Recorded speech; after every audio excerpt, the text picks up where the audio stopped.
Pre-algebra lesson 45, volume. Now, volume, you may have learned different equations for it in the past, like length times width times height, or side times side times side for cubes. I'm going to give you a new equation for volume that is all-encompassing, meaning this equation works for almost every single volume, and definitely every volume of a rectangular object. The equation is this: area of the base times the height. The reason why we do this is because your book is going to give you funny looking shapes like this and tell you to find the volume, right? Let's go ahead and copy this onto our work page. Ta-da, there's the magic of video. So I've redrawn this this shape that I need to find the volume of. This drawing to the left is the two-dimensional picture of the base, and here is the three-dimensional picture of the whole object, telling us that the height is 6 feet. Right? So I'm going to find the area of this base, and what we should know is that we can find the area of funny-looking bases if we cut them into shapes we know.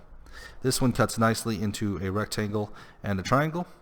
The area of the rectangle would be 4 times 6, so that would give me 24. The area of the triangle, let's see here, I got to do some subtraction. 10 minus 4 gives me a base of 6. And then this side copies, so I have a height of 6. So I'm going to have 6 times 6 divided by 2, or 36 divided by 2, which equals 18. So now for my area of my base, I have 24 plus 18. So 24 plus 18, let's see here, that gives me 34, 42. I have an area of the base of 42 feet squared. Now I'm going to take that, I'm going to multiply it by the height of 6 feet squared. Or sorry, not 6 feet squared, but of 6 feet.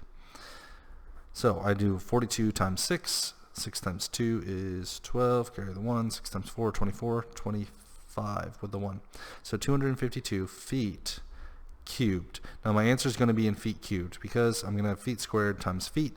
Feet times feet, or feet times feet squared gives me feet cubed. Or the other way to remember is that volume is always three-dimensional. I just realized that's at the very bottom of the page. Volume is always three-dimensional. So your volume will always be in units cubed. Let's see here. That's really all there is for this lesson. I'll do one more example problem. If you think you've got it, then that's great. I don't think you need to see the example. But if not, we'll do one more example problem. So let's see here. Let me draw one. And poof, we've got another magic problem.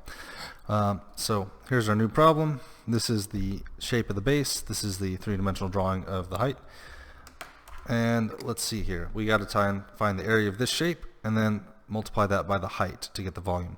Now this shape is what's called a trapezoid. These are a little bit tricky. One thing to remember about trapezoids is you can always cut them into two triangles, which is a nice way of solving them. Some of you may be cutting them into like a square and a triangle. That's fine. Another way to think about it, in case you haven't thought about it, is you can always take it and cut it into two triangles like that. Right? So in this case, this triangle would have a base of 6 and a height of 5 because it's upside down, and this one would have a base of 4, and it would also have the same height of 5. So I'm going to cut it into two triangles like that. So this triangle, if I do 6 times 5 divided by 2, let's see here. Ooh, here's another trick that I may have not shown you guys yet, is you can actually cancel or divide by one of these numbers by 2 before you multiply. So like right here, I have 6 times 5 divided by 2. I can cancel this, make that 1, make that 3, and then 3 times 5 is 15, and that's the area of that, 15 meters squared. So that's a nice little shortcut instead of doing 6 times 5 is 30 and then 30 divided by 2. All right, so let's do it and do that again. We've got 8 times a height of 5, so we'll have 8 times 5 divided by 2, but I can cancel that, make that 4 and 1. 4 times 5 is 20. So that one is going to be 20 meters squared. Now, for the entire area of the base, I have to add the 15 and 20, which gives me 35 meters squared. I'm going to take that 35, multiply it by the height of 2. 2 times 5 is 10, carry the 1, 3, 6, and 1 is 70. So 70 meters cubed because volume is always cubed.